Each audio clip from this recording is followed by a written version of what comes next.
ॐ शुक्लाम्बरधरं देवं शशिवर्णं चतुर्भुजां प्रसन्नवदनं ध्यायेत् सर्वविघ्नोपशान्तये। शुक्लां ब्रह्मविचारसारपरमा माद्यां जगद्व्यापिनीं वीणापुस्तकधारिणीं अभयदां जाड्यान्धकारापहां हस्ते स्फाटिकमालिकां विदधतीं पद्मासने संस्थितां वन्दे तां परमेश्वरीं भगवतीं बुद्धिः प्रदां शारदाम्। श्री गणेशाय नमः। अथ प्रारभ्यते जन्म कुंडल्यां फलादेशः।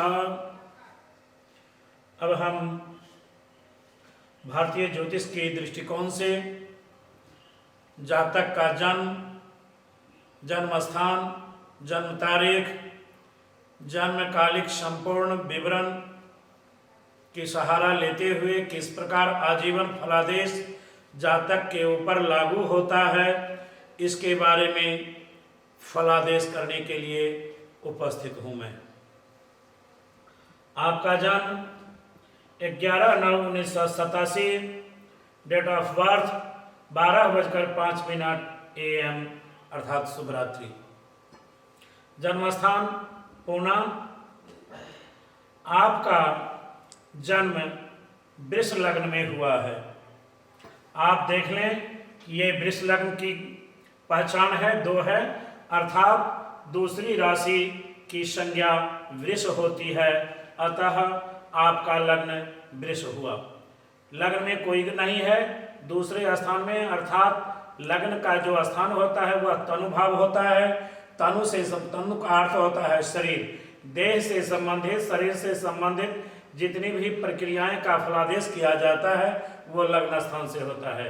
दूसरा धर्म स्थान है, कोई ग्रह नहीं है। तीसरा सहज स्थान पराक्रम, छोटे भाई पराक्रम का स्थान होता है, इसमें भी कोई ग्रह नहीं है। और चौथा स्थान मातृ सुख स्थान, मित्रादि वर्गों का चौथा स्थान होता है। अतः चौथे स्थान में मंगल, सूर्य और शुक्र की उपस्थिति है।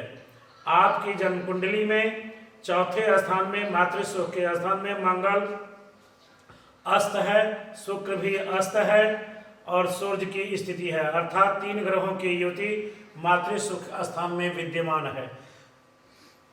पंचम स्थान जो विद्या बुद्धि संतान का होता है, इसमें बुध और केतु की उपस्थिति है।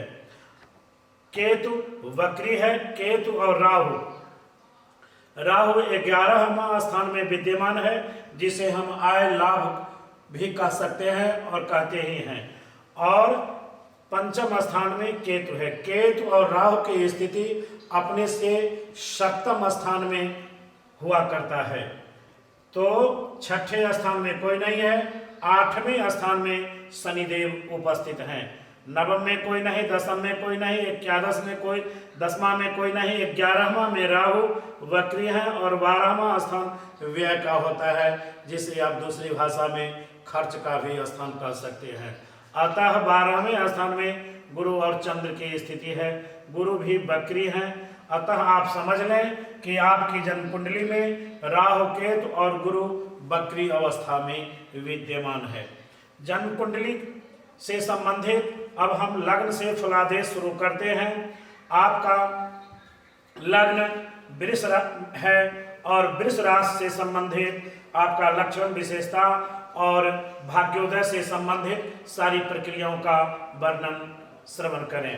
तो आपका व्यक्तित्व जो है वो ईमानदार, कर्तव्यनिष्ठ, दृढ़ प्रतिज्ञ, धीर वीर, दयालु और भोगी हुआ करेंगे। आप जीवन में यदि आप नौकरी अथवा व्यवसाय से संबंधित कोई जिज्ञासा रखते हैं, अर्थात कौन कार्य आपके लिए अच्छा होगा, कौन कार्य बुरा होगा, इसके लिए भी ज्योतिष शास्त्र के मर्मज्ञ विद्वान भृगु का कहना है कि वृष लग्न के जो जातक हैं उनके लिए आजीविका का मुख्य स्थान बैंकिंग, जवाहरात, सुगंधित वस्तु, खेती और संगीत से संबंधित भी आपकी अभिरुचि होगी और आपके लिए ये फलदायी व्यवसाय रहेगा।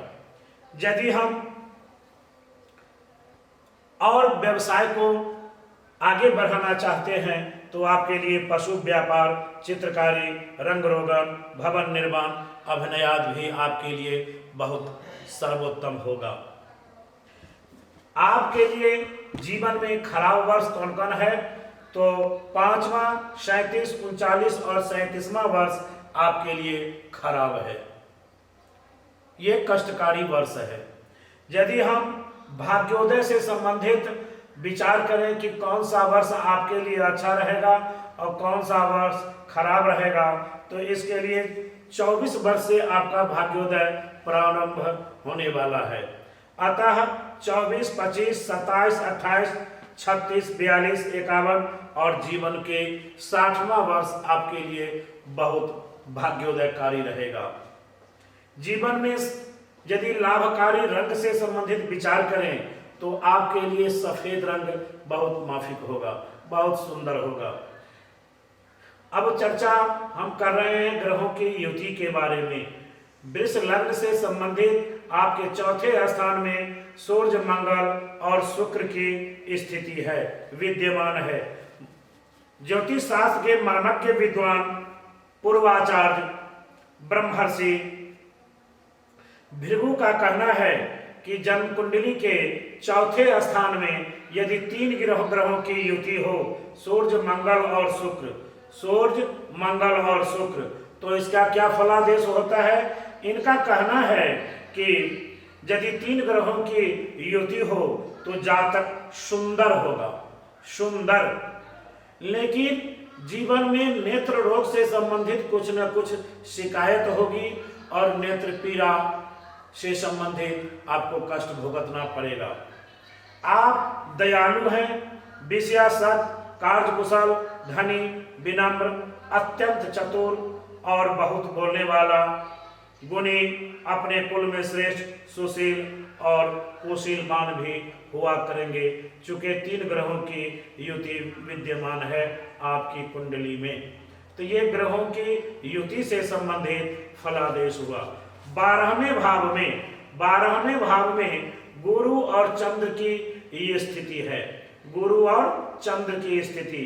अतः गुरु और चंद्र की स्थिति अर्थात 2 ग्रहों की युति यदि जन्म कुंडली में विद्यमान हो तो क्या फलादेश होगा?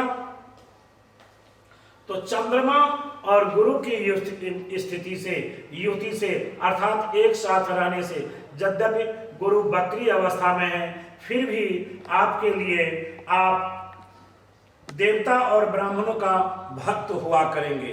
अर्थात देवता और ब्राह्मणों के प्रति आपकी बहुत प्रबल इच्छा, निष्ठा, आस्था बनी रहेगी और आप आस्तिक प्रवृत्ति के हुआ करेंगे। भाई बहनों से स्नेह भी अच्छा रहेगा। दृढ़ मैत्री का निर्वाह भी करने वाले आप होंगे। सुशील, धनी, विनम्र, परोपकारी, धर्मात्मा तथा गुप्त मंत्र का भी ज्ञान आप रखेंगे जो जीवन में आपके लिए सुखदायक महसूस होगा। अब हम जन्म कुंडली से संबंधित भाव फलादेश पर थोड़ी चर्चा कर लेते हैं कि ये नवग्रहों की जो स्थिति हुआ करती है उसमें आपके जन्म कुंडली में सूर्य जो है चौथे स्थान में विद्यमान है। महर्षि का कहना है कि चौथे स्थान में यदि सूर्य की स्थिति हो तो जातक के ऊपर क्या प्रभाव पड़ेगा, तो आप श्रवण करें, देखें। विविध जन बिहारी बंधो संस्थो दिनेशो भवति च मृदुचेता गीतवाद्यानुरक्तः समरसि रसि युद्धे नास्ति भंगः कदाचित् प्रचुर धन कलत्री पार्थिवानां प्रियश्च। अर्थात ये चौथे स्थान में सूर्य की स्थिति है। वृषभ लग्न से चौथे स्थान में अर्थात स्वक्षेत्रीय सिंह राशिस्थ सूर्य है। और सिंह राशिस्थ सूर्य हो तो सब प्रकार के लोगों में मिलनसार व्यक्ति होता है। अर्थात आप सभी वर्णों के लोगों के साथ आपका समव्यवहार होगा। आप मिलनसार होंगे, कोमल हृदय वाले होंगे, संगीतज्ञ होंगे, संगीत में आपकी अभिरुचि होगी और रण में विजयी, धन तथा स्त्री सुख सहित सदा राजा का प्रिय हुआ करेंगे। ये चौथे स्थान में सूर्य की स्थिति विद्यमान रहती है तो जातक के ऊपर ये फलादेश लागू होता है। अब हम 12वें स्थान में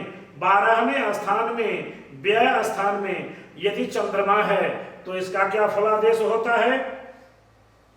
व्यय निलय निवेशे रात्रिनाथे कृशांगः सतत हिम सरोगी क्रोधनो निर्धनश्च निज बुध गुरुगे दान्तिकास्त्यागशीलः कृशतनु सुख भोगी नीच संगी सदैव। 12वें स्थान में चंद्रमा की जो स्थिति विद्यमान है इसका फल ये होता है कि जातक दुर्बल होगा, बहुत शरीर से मोटा तगड़ा बलिष्ठ न होकर के सामान्य, बहुत दुर्बल भी नहीं फिर भी दुर्बल कह सकते हैं। लेकिन 12वें स्थान में चंद्रमा की स्थिति होने से कफ रोग से पीड़ित आप होंगे, क्रोधी और समयानुकूल कभी कभी निर्धनता का भी अनुभव आपको होगा। चूंकि मेष राशि में चंद्रमा विद्यमान है अतः उक्त फलादेश आपके ऊपर लागू होगा। अब हम चौथे स्थान में मंगल की स्थिति है। चौथे स्थान में माता बंधु बांधव के स्थान में यदि मंगल हो तो उसका क्या फलादेश होता है? जडमतिरति दीनो बंधु संस्थे च भौमे न भवति कुल मार्गे बंधु दैत्ये न दुःखी भ्रमति सकल देशे नीच सेवानुरक्तः परवश परयोखे लोभ चित्तः सदैव। चतुर्थ भाव में यदि मंगल विद्यमान हो तो जातक बुद्धिहीन, दीन, नीच कुलोत्पन्न, बंधुओं से रहित, विदेशों में घूमने वाला, नीच का सेवक, दूसरों के अधीन और परस्त्री से प्रेम करने वाला होता है। अतः आप अपने जीवन में चारित्रिक व्यवस्था पर विशेष ध्यान देंगे चूंकि मंगल चौथे स्थान में विद्यमान है। और यदि हम मांगलिक विचार करें तो आप एक मत से मांगलिक भी हैं, लेकिन मांगलिक दोष न्यून हो जाता है चूंकि केंद्र में सूर्य है, मंगल के साथ हैं, अतः मांगलिक जो खंडित हो जाता है, आंशिक रूप में विद्यमान रहते हैं। अब हम चर्चा करेंगे पंचम स्थान में। पंचम स्थान अर्थात कन्या राशिस्थ बुध है, स्वक्षेत्रीय है और यदि पंचम स्थान में बुध हो तो उसका क्या फलादेश होता है हम श्रवण करें। चूंकि यहां से ध्यान दें 1 2 3 4 5 विद्या बुद्धि संतान के स्थान में बुद्ध की स्थिति है। तनय मंदिर गे शशि नंदने सुत कलत्र जुतः सुख भाजनम विकच पंकज चारु मुखः सुखे सुर गुरु दुज भक्ति जुतः शुचिः। पंचमस्थ पंचम भाव में यदि बुध की स्थिति रहती है तो जातक स्त्री पुत्रों से युक्त होता है, सुखभागी होता है, कमल सदृश उसका सुंदर मुख होता है, देवता और ब्राह्मणों के प्रति आस्था बनी रहती है, जातक आस्तिक होता है, गुरु का भक्त और पवित्र हृदय वाला होता है, शैक्षणिक योग्यता भी अच्छी रहती है। ये पंचमस्थ बुद्ध का फलादेश है। अब हम द्वादश भावस्थ गुरु का फलादेश श्रवण करेंगे। यदि द्वादश भाव में गुरु हो तो उसका क्या फलादेश है, आप दृष्टिपात करें। यहाँ द्वादश भाव में मेष राशिस्थ गुरु विद्यमान है। मेष राशि में यदि द्वादश भाव होकर गुरु हो तो उसका क्या प्रभाव जातक के ऊपर पड़ता है, अर्थात आपके ऊपर क्या प्रभाव पड़ेगा। शिशु दशा भवने हृदय रोग भानुचित्ता दान परांग मुख एव च कुलधनेन जुतः कुलदाम्भिको भवति पापगृहे च बृहस्पतो। द्वादश भाव गुरु के होने से बालावस्था में आप हृदय रोगी होंगे, हृदय में कुछ पीड़ा हुआ करती होगी, उचित दान करने में आप असमर्थ भी होंगे। चूंकि पापग्रह की राशि में गुरु विद्यमान है, अतः कुलोचित संपत्ति वाले एवं कुलाभिमानी, दंभ में खर्च करने वाले अर्थात दंभी भी आप होंगे। अब हम चर्चा करते हैं कि चतुर्थ स्थान में शुक्र की स्थिति यदि हो तो जातक के ऊपर क्या प्रभाव पड़ेगा। तो भवति बंधुगते भृगुजे नरो बहुकलत्र सुतेन समावृतः सुरमते सुसमाढ्यवरे गृहे वसनपान विलास समावृतः। अब चतुर्थ स्थान में शुक्र की स्थिति होने से आप संतानयुक्त और बहुत महिलाओं से, स्त्रियों से भी आप प्रेम स्नेह करने वाले होंगे। सुषमा अर्थात अक्षय शोभा से युक्त सुंदर भवन में रहने वाले और अन्न पान वस्त्र आदि के विलासों से संपन्न आप रहेंगे। बड़ा सुंदर फलादेश है। साहित्यिक जीवन बिताने में आप सकुशल होंगे। लेकिन अब हम सप्तमस्थ शनि का फलादेश देखते हैं। सप्तम भाव में यदि शनि की स्थिति हो तो जातक के ऊपर क्या प्रभाव पड़ेगा, इसका हम फल श्रवण करेंगे। आप ध्यान दें। विश्राम भूताम विनिहंति जायाम सूर्यात्मजः सप्तमगे सरोगाम धत्ते पुनर्धर्म धरांगहीनाम वित्त प्रनाशा मय पीडितश्च। सप्तमस्थ शनि के होने से जातक का जो दाम्पत्य जीवन होता है उसमें उसे स्त्री के ऊपर मार्केश का जोग लागू होता है।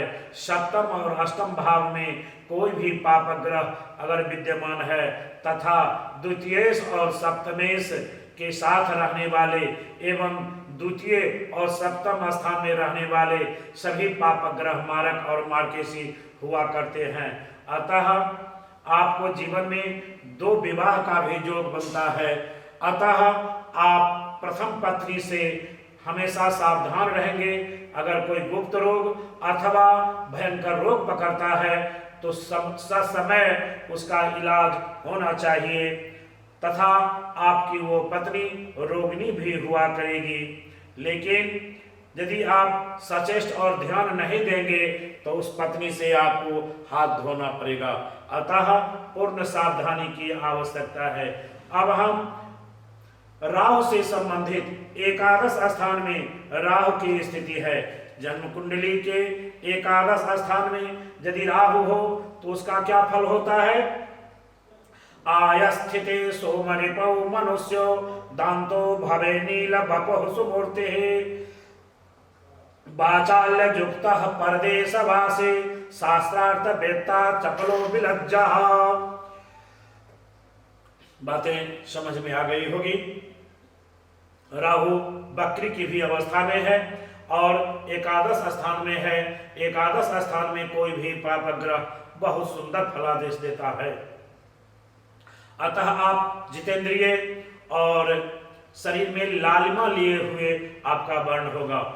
माने पूर्ण श्याम वर्ण तो नहीं कह सकते, फिर भी उसी कोटि में रख सकते हैं। सुंदर स्वरूप होगा। आप वक्ता, वक्तृत्व शक्ति आप में ज्यादा होगी। वकील, कथावाचक, व्याख्याता, प्राध्यापक अर्थात प्रवचन करने वाले, बहुवक्ता का जो कुंडली में दिखाई देता है। लेकिन आप अपने जन्म स्थान से अलग निवास करेंगे। हम यूँ कहें कि आप परदेशवासी होंगे तो कोई आपत्ति नहीं। चंचल और कभी कभी आप निर्लज्जता का भी परिचय देंगे, है न। शास्त्र तत्व का ज्ञाता भी आप होंगे, इसमें तनिक भी संदेह नहीं है। अब बात रहे नवम ग्रह। नवम ग्रह लास्ट ग्रह केतु की स्थिति, संतान, विद्या, बुद्धि के घर में केतु विद्यमान है और पंचमस्थ है। केतु का फलादेश, जदा पंचमे राहु पुच्छम प्रयाते, जदा पंचमे राहु पुच्छम प्रयाते, तदा सोदरे घातवातादि कष्टम, स्वबुद्धि व्यथा संततम स्वल्पपुत्रः, सदा सो भवेद्वीर्य जुतो नरोपे, सदा सो भवेद्वीर्य जुतो नरोपे। अर्थात पंचमस्थ यदि केतु जन्म कुंडली में विद्यमान हो तो उसके सहोदरों को आघात और वात रोग से कष्ट होता है। जातक को अपनी बुद्धि पर खेद प्रकाश, स्वल्प पुत्रवान, नौकर तथा अनेक प्रकार के बल से युक्त होता है जातक। अब आप समझ गए होंगे कि यही नवग्रहों का फलादेश भाव फल से संबंधित आपके ऊपर ससमय जब इनकी दशा अंतरदशा आएगी तो अपने ये भाव फल उस जातक के ऊपर लागू करेंगे। अब हम अगला चैप्टर शुरू करते हैं महादशा से संबंधित। तो आपका पुनः फिर पुनरावृत्ति करते हैं जन्म के बारे में कि डेट ऑफ बर्थ 1/9/1987, 12:05 AM, जन्म स्थान पुणे। अतः इस आधार पर आपका जन्म 11/9/1987 है ना, 12:05 रात्रि में जन्म स्थान आपका पुणे है। इस आधार पर आपका जन्म केतु की महादशा में हुआ जो 11/9/1987 से 5/9/1992 तक, 5/9/1992 तक केतु की महादशा आपके ऊपर विद्यमान रही। कुछ बिंदुओं को छोड़कर मिला जुलाकर यह समय बड़ा सुंदर अच्छा रहा। 11/9/1987 और 5/9/1992 मोटा मोटी 5 वर्ष की अवधि में केतु का समय भोग किए। उसके बाद 20 वर्षों के लिए शुक्र की महादशा आ गई और आपके जन्म कुंडली में चतुर्थ स्थान में शुक्र विद्यमान है। यह महादशा बड़ा सुंदर होता है, जातक के ऊपर अपने जीवन काल में बहुत सुंदर फलादेश देते हैं और इनके सहयोगी ग्रह भी दिलाते हैं। यदि इसका फलादेश करें तो आप तो विद्यार्थी जीवन में होंगे, फिर भी शुक्र की महादशा में जातक को मित्रों द्वारा उत्तम वस्तुओं की प्राप्ति, स्नेह की प्राप्ति, धन, वाहन, छात्र, राज्य, संपत्ति आदि की प्राप्ति होती है और इसके सभी मनोरथ भी पूर्ण हुआ करते हैं जो उक्त समय में लागू हुआ होगा। उसके बाद 5/9/1992 के बाद 6 वर्षों के लिए सूर्य की महादशा आ गई जो 5/9/1918 तक, 5/9/2018 तक सूर्य की महादशा रही। सूर्य का फलादेश जन्म कुंडली में चौथे स्थान में सूर्य विद्यमान है। अतः यह समय आपके लिए चित्त में उद्विग्नता लाया होगा। आप अपने घर से अन्यत्र वास किए होंगे, माने अपनी भाषा में यदि कहूँ तो इसे परदेश वास कहते हैं, है ना। चोट और कुछ शारीरिक क्लेश, क्षोभ, धनहानि, भाई बंधुओं से वियोग, अपने निकटतम रिश्तेदारों में किसी का मौत होना भी परिलक्षित होता है। राजकुल से भय, प्रशासनिक भय, केस मुकदमा, झंझट फसाद का भी कुछ जो दिखाई देता है। अतः प्रशासनिक व्यवस्था से भी भय की प्राप्ति दिखाई दे रही है। कुछ बिंदुओं को छोड़कर इत्यादि कष्ट भुगतने पड़े होंगे। लेकिन उसके बाद अर्थात 5/9/2018 के बाद 10 वर्षों के लिए चंद्रमा की महादशा आ गई। अभी चंद्रमा की महादशा चल रही है आपके ऊपर, जो 5/9/2028 तक 5/9/2028 तक चंद्रमा की महादशा रहेगी। और चंद्रमा जन्म कुंडली में 12वें स्थान में व्यय खर्चा के घर में उपस्थित अपनी व्यवस्था दर्शाते हैं। ऐसे चंद्रमा की महादशा का फलादेश भी बड़ा सुंदर होता है। इस महादशा में जातक के बल, वेद, प्रताप, सुख, धन, भोजन आदि की वृद्धि हुआ करती है। इसे मिष्ठान्न भोजन, दिव्य शैया, आसन, छत्र, वाहन, स्वर्ण, भूमि तथा अन्य अनेक प्रकार के ऐश्वर्यों की प्राप्ति होती है। लेकिन 12वें स्थान में चंद्र की उपस्थिति होने से खर्चा का भी योग दिखाई दे रहा है। उसके बाद 5/9/2028 के बाद 7 वर्षों के लिए मंगल की महादशा आएगी। मंगल की महादशा 5/9/2035 तक 7 वर्षों के लिए यह महादशा आपके जीवन में अपनी आयु लेकर उपस्थित होंगे।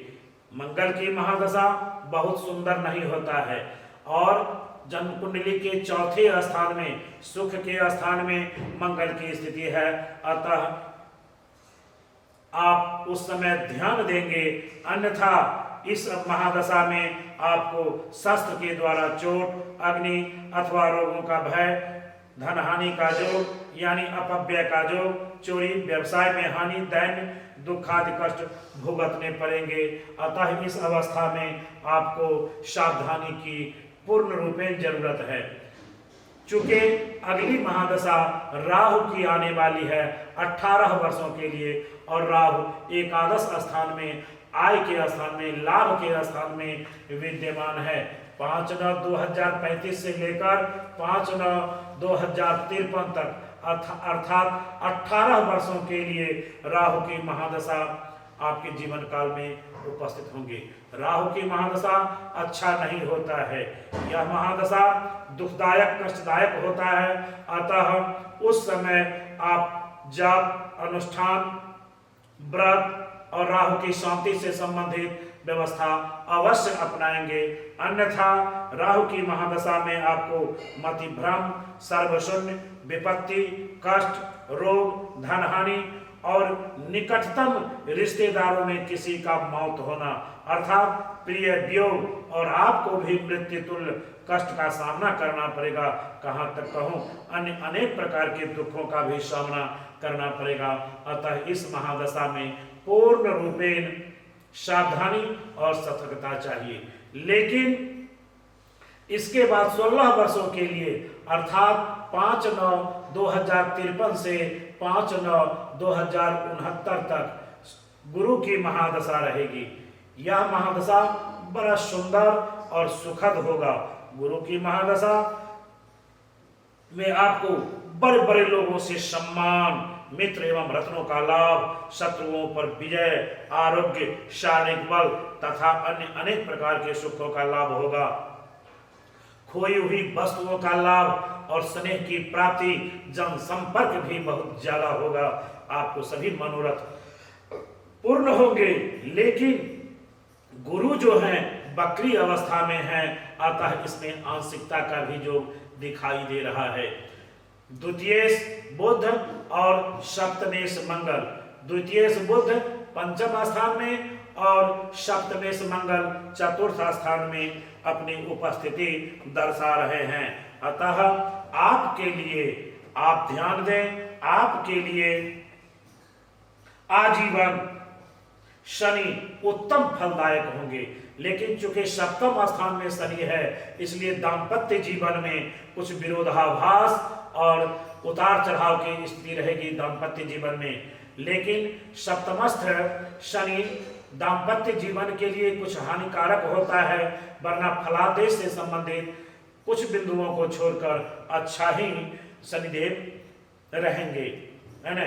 शनि चूंकि नवमेश और दशमेश होने से राजयोग देने वाला भी है आपकी कुंडली में। इसी प्रकार रवि भी शुभ फल देने वाले होंगे। शुक्र, चंद्रमा और बृहस्पति आपके लिए अच्छे नहीं होंगे। तो आप समझ लें, पुनः समझ लें कि शुक्र, चंद्रमा, बुध आपके लिए अपनी अपनी महादशा में अच्छे फलादेश नहीं देंगे। रवि को बुध और शनि। अब हम आपकी कुंडली से संबंधित पुनः चंद्र महादशा के बारे में जो अभी वर्तमान में विद्यमान है, 5/9/2018 से 5/9/2028 अर्थात 10 वर्षों की अवधि में चंद्रमा की महादशा में अंतर्दशाओं का क्या क्या फलादेश होगा, ये आप श्रवण करें। चंद्रमा की महादशा में चंद्रमा की अंतर्दशा 5/9/2018 से 5/7/2019 तक जो समय बीत गया है, इसमें आपके लिए यह समय बड़ा सुंदर व्यतीत हुआ होगा। इसमें वस्त्राभूषण, स्त्री, पारिवारिक सुख सुविधा और धन आदि का भी लाभ दिखाई देता है। साथ ही इस अवधि में निंद का अधिक आना तथा आत्म पक्ष में लाभ एवं कल्याण की प्राप्ति का भी जो दिखाई दिया है, जो व्यतीत हो गया। उसके बाद मंगल की अंतर्दशा अर्थात 7 महीना के लिए चंद्रमा की महादशा में मंगल की अंतर्दशा आ गई। इस अंतर्दशा में आपको मंदाग्नि अर्थात लीवर की स्थिति, पाचन क्रिया की स्थिति में कुछ गड़बड़ी दिखाई दे रही है। पित्तजन्य व्याधियों से पीड़ित और अग्निभय, पदावनति एवं अन्य अनेक प्रकार के कुछ शारीरिक एवं मानसिक पीड़ाओं का भी सामना करना पड़ा होगा। अब बात आ गई राहु की अंतर्दशा 5/2/2020 से 5/2/2020 से 5/8/2021 तक जो अभी तत्क्षण कुछ ही समय पहले व्यतीत हुआ है। राहु की अंतर्दशा जब आती है तो इस अंतर्दशा में जातक को शत्रु, रोग, अग्नि आदि का भय, धन हानि का जो बंधु बांधवों से भी हानि एवं नाश तथा अन्य अनेक प्रकार के दुखों का सामना करना पड़ता है। सुख की प्राप्ति के लिए बहुत कठिन परिश्रम करना पड़ता है, जो समय व्यतीत हो गया। अभी तत्क्षण 5/8/2021 से 5/8/2021 से 5/12/2022 की अवधि में गुरु की अंतर्दशा रहेगी। यह समय बड़ा सुंदर और सुखदायक है। इस अवधि में वस्त्राभूषण की प्राप्ति, धर्माधर्म का विचार और अन्य अनेक प्रकार से सुखों की प्राप्ति का भी जो दिखाई दे रहा है। लेकिन इसके बाद शनि की अंतर्दशा 1 वर्ष 7 महीना के लिए, शनि की अंतर्दशा 1 वर्ष 7 महीना के लिए अर्थात 5/12/2022 से 5/7/2024 की अवधि में शनि की अंतर्दशा है। इस अवधि में आपको भाई बंधुओं से उद्वेग, हानि, भय, शोक एवं संदेह की प्राप्ति होगी। व्यसनों के कारण कष्ट उठाना पड़ेगा और भी अनेक प्रकार के दोष उपस्थित हो जाएंगे। अतः अपने खान पान, रहन सहन और आचरण चरित्र पर विशेष ध्यान देने की आवश्यकता है। इसके बाद शनि के बाद बुध की अंतर्दशा 5/7/2024 से 5/12/2025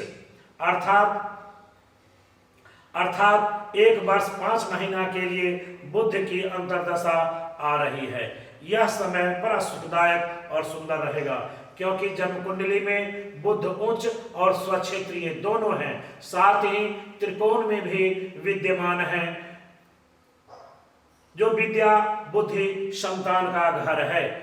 अर्थात जब बुध की अंतर्दशा आती है तो जातक को वाहन, धन, सुख इत्यादि अनेक प्रकार के वस्तुओं की प्राप्ति होती है और सभी प्रकार से जातक सुखी रहते हैं। आपको भी सुखी रहना पड़ेगा, समय अनुकूल है। लेकिन केतु की अंतर्दशा 5/12/2025 से 5/7/2026 तक केतु की अंतर्दशा यानी 7 महीना के लिए, सिर्फ 7 महीना के लिए केतु की अंतर्दशा आ रही है। इसका फलादेश विपरीत है, क्योंकि इस समय आपको मनोद्वेग, चपलता, धनहानि, जनहानि इत्यादि कष्टों का सामना करना पड़ेगा। लेकिन केतु के बाद शुक्र की अंतर्दशा आ रही है। शुक्र 1 वर्ष 8 महीना, 1 वर्ष 8 महीना के लिए शुक्र की अंतर्दशा आ रही है। यह समय आपके लिए बड़ा सुंदर और सुखदायक होगा। अपने परिवार में अथवा किसी रिश्तेदारों में कन्या का जन्म होना, मणिमुक्ताहार की प्राप्ति और अन्य महिलाओं के साथ स्नेह प्रेम की भी प्राप्ति और जनसंपर्क भी आपका विशेष होगा। लेकिन इसके बाद चंद्रमा की महादशा में सूर्य की अंतर्दशा मात्र 6 महीना के लिए, मात्र 6 महीना के लिए सूर्य की अंतर्दशा आ रही है। इस अवधि में आपका जितना भी दुश्मन होगा सबों का नाश होगा, रोग नष्ट हो जाएंगे, मनुष्यों में जन प्रभाव रहेगा, पराक्रम प्रचंड होगा, अनेक प्रकार के सुख एवं ऐश्वर्यों की प्राप्ति होगी। अर्थात अब आप समझ लें कि चंद्रमा का महादशा, चंद्रमा की अंतर्दशा और अन्य विभिन्न बिंदुओं से संबंधित हमने फलादेश की। यदि आप जीवन में रत्न धारण करना चाहते हैं तो आपके लिए आजीवन मूंगा और उजला पुखराज, मूंगा और उजला पुखराज, ओपल, स्फटिक ये सब भी धारण कर सकते हैं। आपके लिए बहुत सुंदर और सुखमय समय व्यतीत होगा। जय श्री गणेश, जय श्री राम।